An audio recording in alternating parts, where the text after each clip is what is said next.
eBPF e BCC, um Quick Start. Apresentaremos inicialmente um pouco da história do eBPF. O foco original do eBPF, Berkeley Packet Filter, era de capturar e filtrar pacotes de rede que se encaixavam em regras específicas. Esses filtros eram implementados para rodar em máquinas virtuais baseadas em registradores de 32 bits.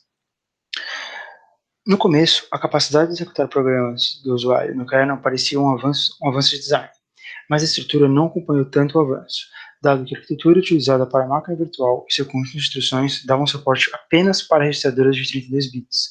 Com a expansão dos 64 bits, naturalmente, o eBPF acabou ficando obsoleto, dando assim pouca assistência e provendo apenas algumas instruções RISC. Em seguida, Alexei Starovoitov percebe o potencial do eBPF e desenvolve assim o eBPF, buscando aproveitar todo o potencial dos hardwares modernos. Para isso, a máquina virtual utilizada pelo eBPF foi desenvolvida de forma semelhante aos processadores modernos, com o fim de mapear as instruções o mais próximas possíveis. Dessa forma, dando suporte para registradores de 64 bits e expandindo o uso de 2 para 10 registradores, o que permite passar parâmetros nas funções de programa. Essa facilidade, dada com a proximidade dos conjuntos de instruções, permitiu que fosse possível a compilação em tempo de execução, just in time, permitindo uma excelente performance. O eBPF apareceu oficialmente no kernel 3.15. Com isso, o eBPF se tornou 4 vezes mais rápido que o eBPF para sistemas x86, 64 bits, em filtros de rede simples.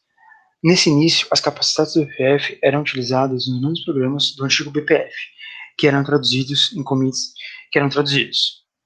Em um commit de 2014, Alexei Starovoitov expôs esse sistema diretamente ao nível do usuário. Vamos falar agora de alguns exemplos de uso do eBPF, como ele é usado no mundo real, né? Com o eBPF, podemos construir sistemas de segurança com base em ver e compreender todas as chamadas do sistema e combinar isso com a visão de nível, de pacote e de soquete de todas as operações de rede, permitindo assim novas abordagens para sistemas de segurança. Embora os aspectos de filtragem de chamadas de sistemas, filtragem em nível de rede, rastreamento de contexto de processos, sejam normalmente tratados por sistemas independentes, o eBPF permite fazer isso diretamente no kernel, combinando a visibilidade e controle de todos os aspectos para criar sistemas de segurança operando em mais contextos e com melhores níveis de controle. No caso de tracing e profiling, que é rastreamento e profiling, a capacidade de anexar programas eBPF para rastrear pontos, bem como de teste do kernel e do aplicativo do usuário, permite uma visibilidade sem precedentes do comportamento de tempo de execução dos aplicativos e do próprio sistema. Ou seja, ver como o sistema se comporta quando um aplicativo do usuário está rodando nele. Ao fornecer recursos de introspecção para o lado do aplicativo do sistema, ambas as visualizações podem ser combinadas, permitindo percepções poderosas e exclusivas para solucionar problemas de desempenho do sistema. Estruturas de dados estatísticos avançados permitem extrair dados de visibilidade significativos de maneira eficiente, sem exigir a exportação de grandes quantidades de dados de amostragem, como normalmente feito por sistemas parecidos. No caso de redes, a combinação de probabilidade e eficiência torna o eBPF um ajuste natural para todos os requisitos de processamento de pacotes de soluções de rede.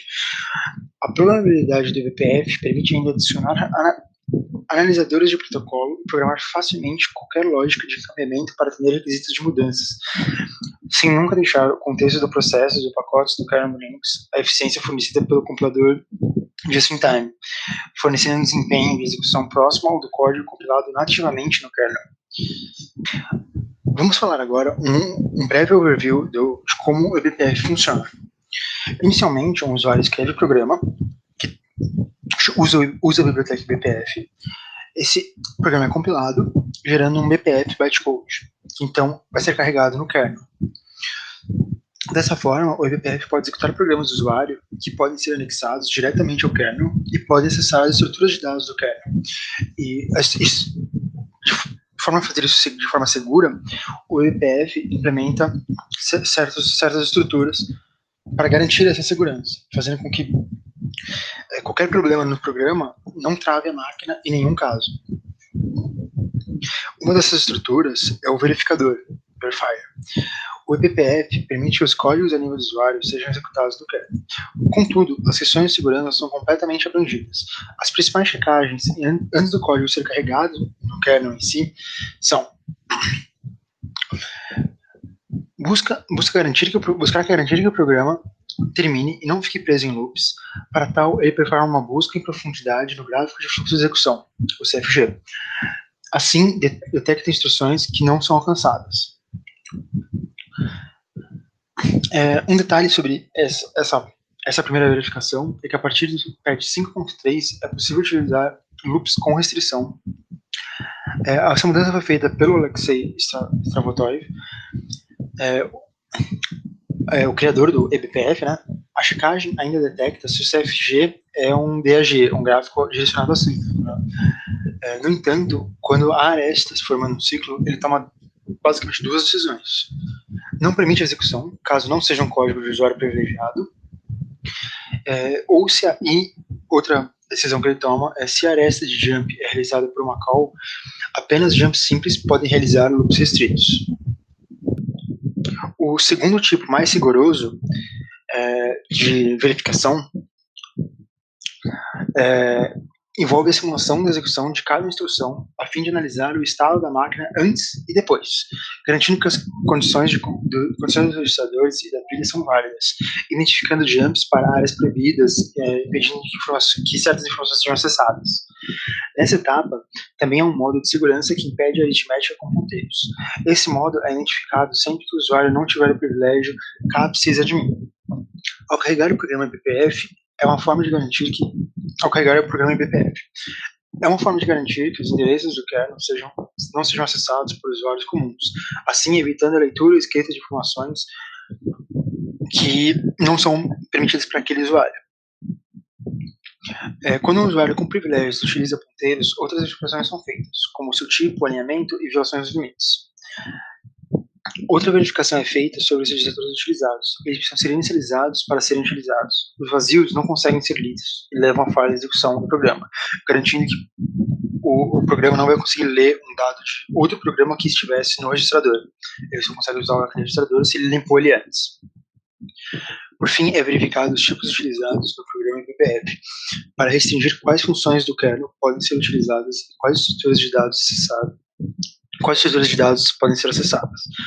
Os tipos dos programas do eBPF especificam quais autorizações ele possui, como acessar pacotes de rede, por exemplo. As chamadas do sistema do eBPF são feitas dessa forma, inicializando uma função e se passando esses argumentos. Os programas são carregados usando o BPF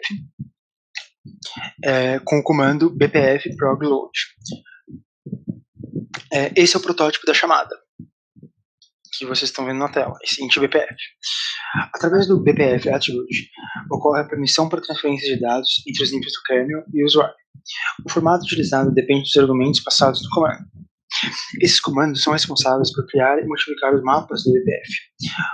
Os mapas são valores e chaves genéricas das estruturas de dados utilizadas na comunicação entre o programa e o espaço kernel-usuário. Um exemplo de comando que se passa via essa chamada é o bpf map create, que cria um mapa e retorna um arquivo descritor desse mapa.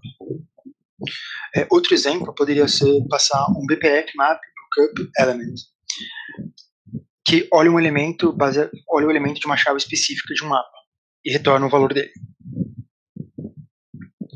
Esses comandos podem ser, basicamente, os comandos que podem ser passados se dividem em 3 categorias.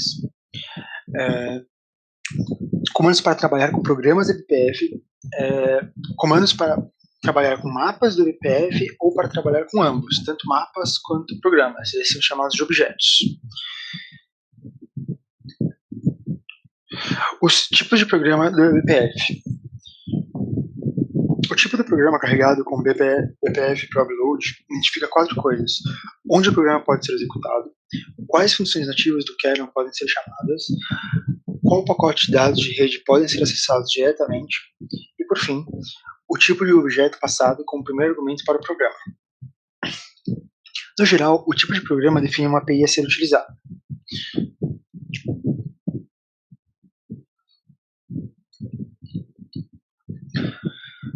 Com o surgimento de novos tipos de programa, os desenvolvedores também adicionam novos tipos de estruturas de dados.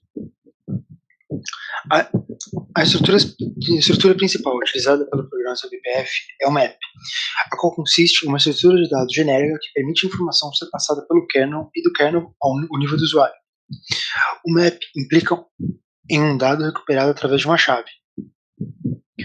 Os maps são criados e manipulados pelo Syscall BPF. Quando há sucesso em sua criação, um arquivo descritor associado ao map é retornado. Fechando esse arquivo, o map é excluído.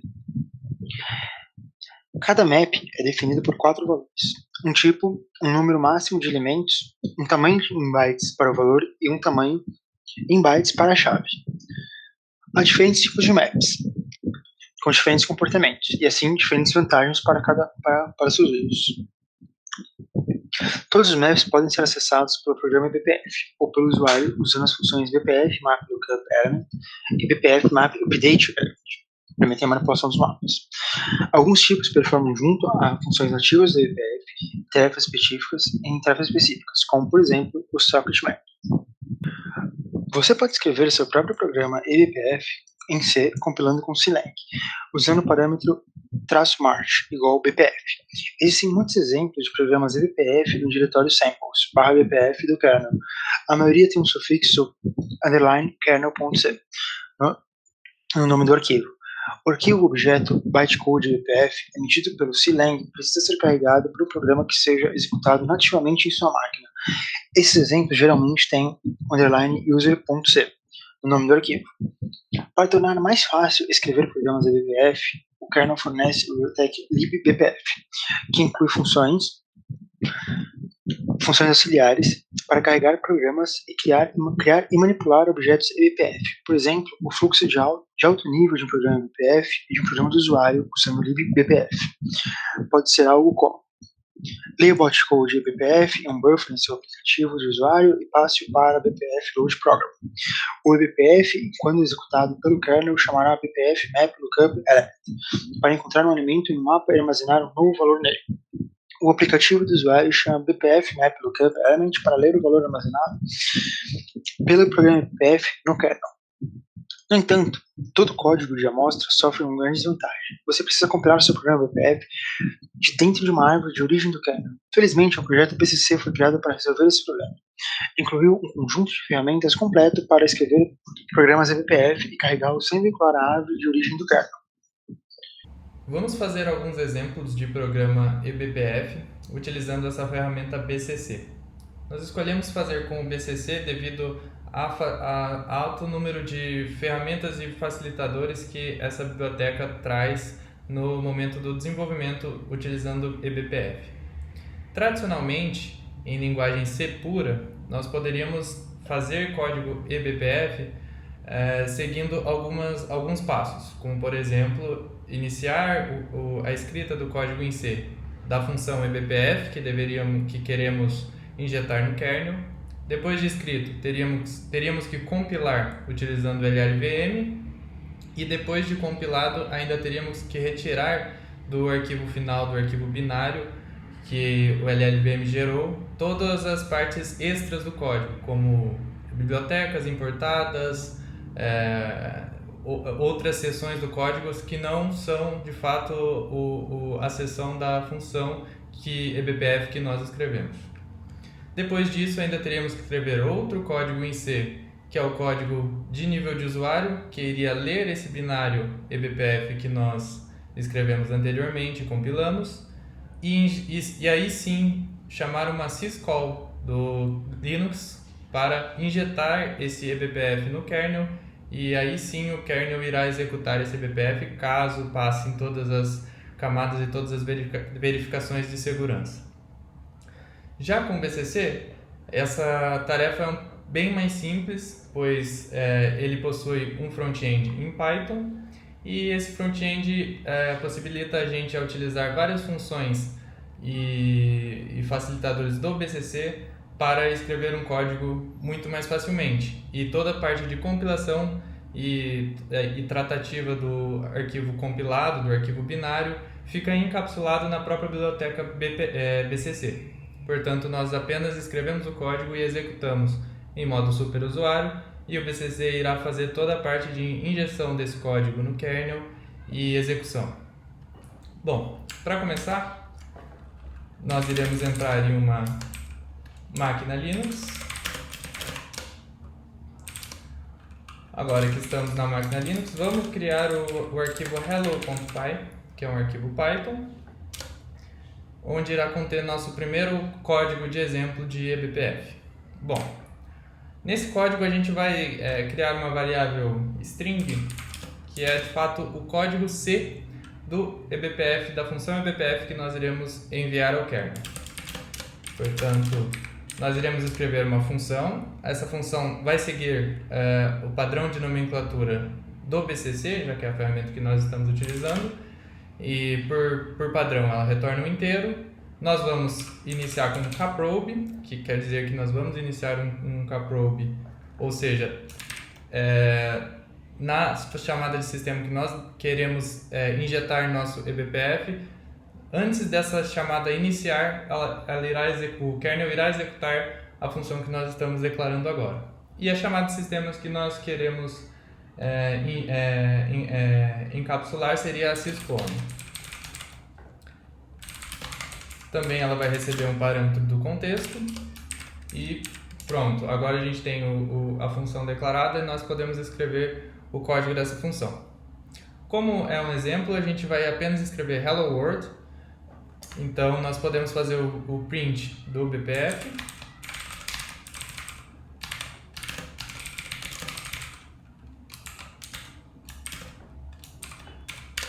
E retornar 0. Sucesso. Vamos salvar esse arquivo. Bom, agora a gente tem a função eBPF que nós iremos enviar ao kernel. Agora a gente tem que fazer a parte do front-end. Como nós estamos usando o BCC, tanto a parte eBPF quanto o front-end estará nesse mesmo arquivo.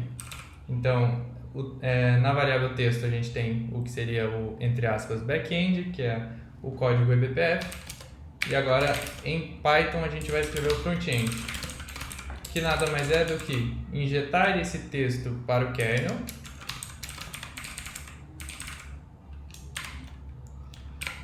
E nós vamos ficar escutando todas as chamadas de print, todos os trace printk que esse código irá gerar.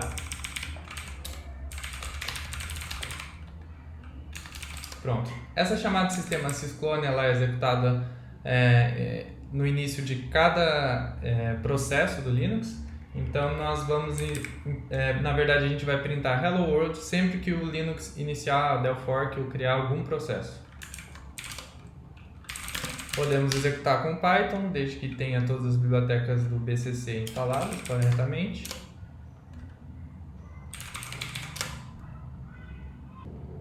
Tivemos um problema de compilação, que na verdade o barra invertida deveria ser escapado. Pronto. Agora o BPF irá ser injetado no kernel e em qualquer momento que iniciar um novo processo deveria printar hello world. E é isso que está acontecendo. Nós podemos criar novos processos, executar novos programas dentro da máquina e sempre que um processo é criado, o hello world irá aparecer para a gente. Bom, aquele foi um exemplo muito simples de desenvolvimento eBPF utilizando o BCC. Agora vamos dar uma olhada mais um exemplo, que é um exemplo fornecido pela comunidade do BCC, que é um trace de conexão TCP, que nós iremos injetar no kernel e todo momento que a syscall connect, TCP connect do kernel for executada, ele irá printar algumas informações sobre essa conexão. Vamos dar uma olhada em como que ficou o código. Nós veremos que são, na verdade, duas funções, ou seja, duas funções eBPFs que serão injetadas no kernel. A primeira é um kprobe, ou seja, antes de executar a syscall TCP v4 connect, será executado este código BPF. E a segunda é um caret probe, que significa que ao final, quando essa função for retornar, depois que ela retornar, irá executar essa outra função eBPF. Bom, antes de executar o TCP Connect, nós queremos pegar o PID do processo que está tentando fazer uma conexão TCP e criar criar essa entrada numa tabela hash que nós declaramos aqui em cima. Essa função BPF hash faz com que declare-se uma estrutura de dados com o nome cursoc com esses parâmetros, e essa estrutura de dados é de fato um hash. Portanto, quando a conexão TCP é iniciada, essa tabela hash irá conter na chave PID o SK, que é o socket, que depois será utilizada pela função return.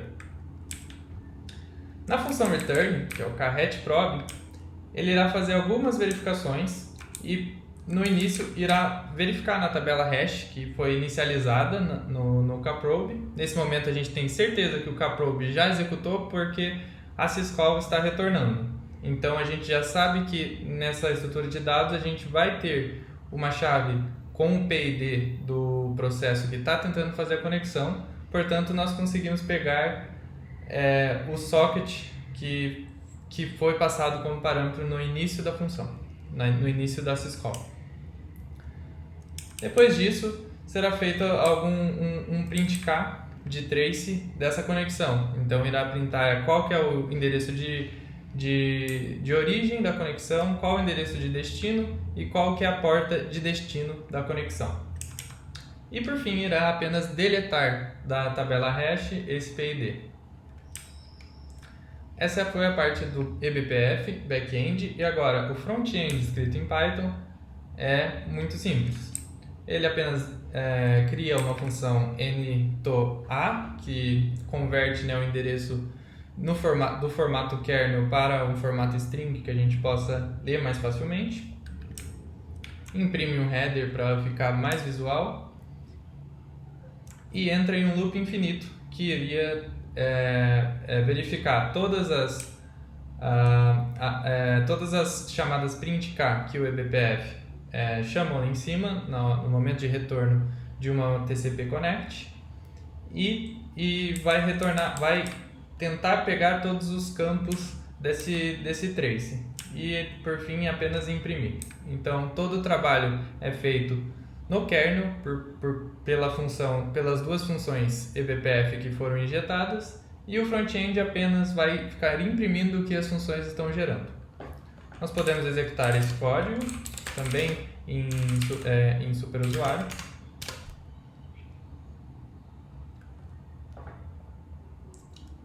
Agora o código eBPF já foi carregado e já podemos ver algumas conexões.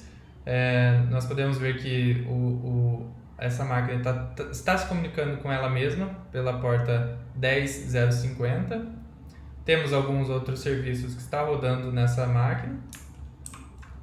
Nós podemos abrir uma conexão utilizando o Netcat, que faz abre uma conexão TCP com o servidor google.com, por exemplo, na porta 80.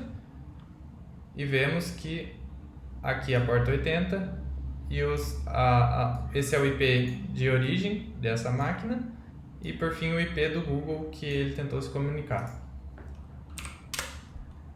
Vemos que recebemos um erro de TCP. Nós podemos também tentar baixar a página do Google, wget. Também vemos aqui as duas conexões que foram realizadas. E é isso. Este é um tracing utilizando eBPF de uma maneira muito mais leve para o sistema, porque esse código está sendo executado diretamente no kernel. Então, embora o código seja em Python, na verdade é só o front-end em Python, mas todo o processamento, toda a camada que vai de fato pegar o dado, fazer alguma coisa com esse dado, é escrito em C e é carregado diretamente no kernel, sem precisar ir para o nível para a camada de usuário para fazer algum processamento. Por isso, o eBPF é muito utilizado, principalmente em roteamento de redes. Vamos falar então, por último, um pouco sobre como contribuir para o eBPF. Basicamente, inicialmente, os códigos dos desenvolvedores são enviados para uma lista de e-mails. Os mantedores dos subsistemas revisam e devolvem uma resposta sobre o código. Caso esse código tenha sido aprovado, é passado para mantedores que revisam o código, que no final passam para o Linux Torvalds, que, por sua vez, decide se isso vai ser juntado ou não ao Linux. Basicamente, há dois períodos. Um que os códigos são enviados, são analisados e alterados até entrar em pré-versão final. E em seguida, o período que o código aceita ficam disponíveis para revisão até estarem prontos para o lançamento do patch final. Então, é basicamente assim que se contribui para o eBPF e também para outros módulos do kernel.